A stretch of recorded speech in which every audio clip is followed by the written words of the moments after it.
Now let's get down to real business, buying your domains.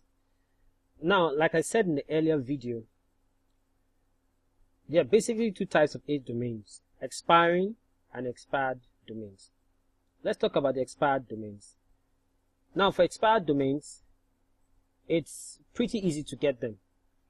Once you have decided and you've done all the research, you've checked the archive page, you've checked its authority in Moz and Majestic, you've looked at how many IP addresses it's linking to the domain, you've checked the anchor text for spam, you've asked yourself, is this domain and its content relevant to my business or money site?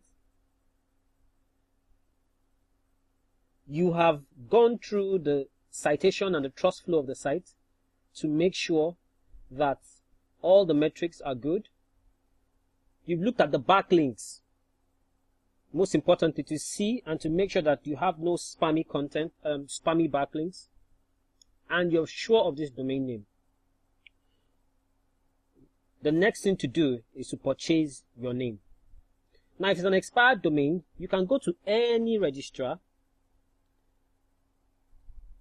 and buy this domain name. I love Namecheap.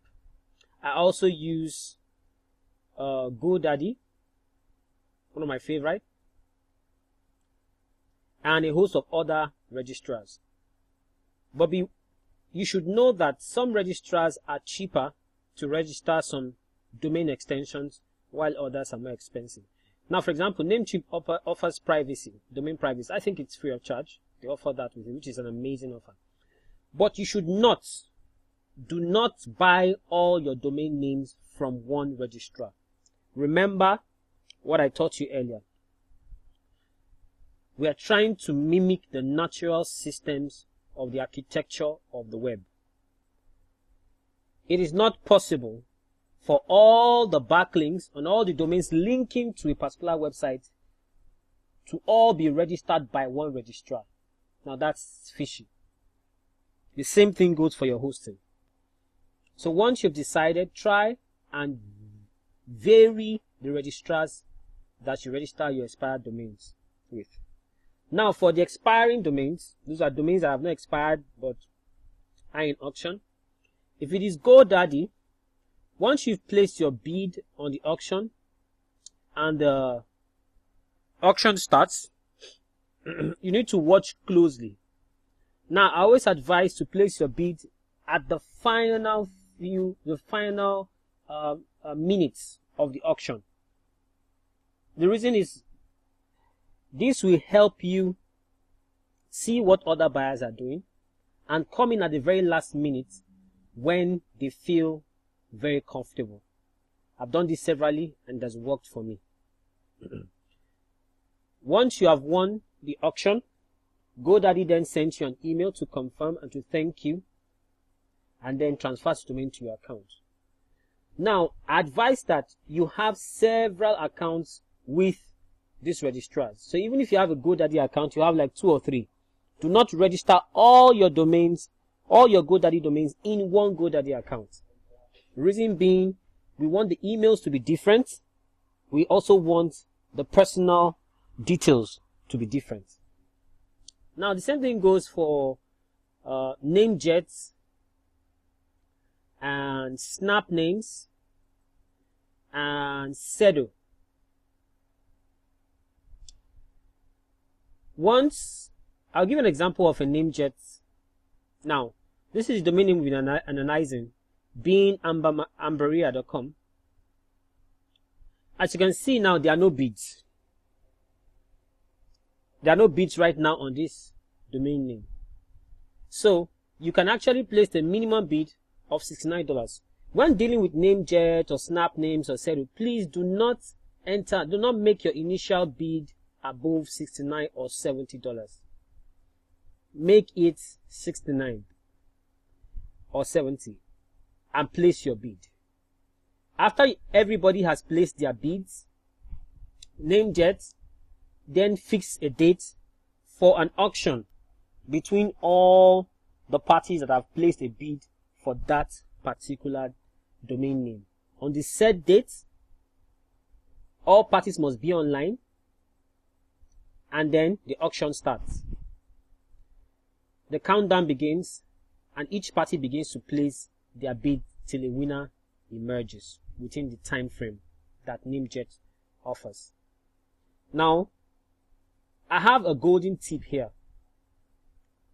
Once you have identified a domain like this one that you have chosen to buy, and you see that this domain, let's say for example, you have about 4 days left for this domain to expire on Namecheap, do not place your bid the moment you see the domain name. Give it a few hours before this name expires. Once you place your bid here, show an example, Namecheap would ask you to log on to your account, and then you can see how many days you have left for this particular domain name.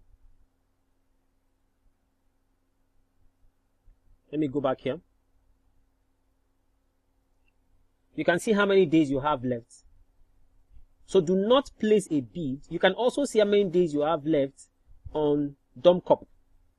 Once you pick the domain from Namecheap, you can see it there. I'll show you another example. Okay, this one actually shows it. This domain is going to be closing in 1 day, 2 hours. Right now, it does not have any bids, bid history. So, you have no competition. Minimum bid is $39. So what you should do, again, is make sure that you do not place your bid. Only place your bid when the closing time is about 1 hour. Reason being that once you place your bid, other bidders notice the domain at the top of the Namecheap website, and then begin to place their own bids, seeing that they had probably lost an opportunity to find the domain in the first place. So only place your bid 1 hour before the expiry time. Same goes for Snap names, same goes for Sedo. Once the domain name, once you've won the auction, these websites will ask you, that Sedo or Namecheap, will ask you to provide, they will tell you what registrar your domain name is with. And they will ask you to either provide your login for that site or create a new account with that particular registrar. My advice is that you always do your best to create a new email address if you can, and new details per registrar for each domain name. This makes it look more natural in the eyes of Google. Remember that Google also is a domain registrar. They have a domain registration service that makes them a top level registrar, and they can see all details about domains registered all over the world. They know who registered it, what time they registered it, and what details they registered with.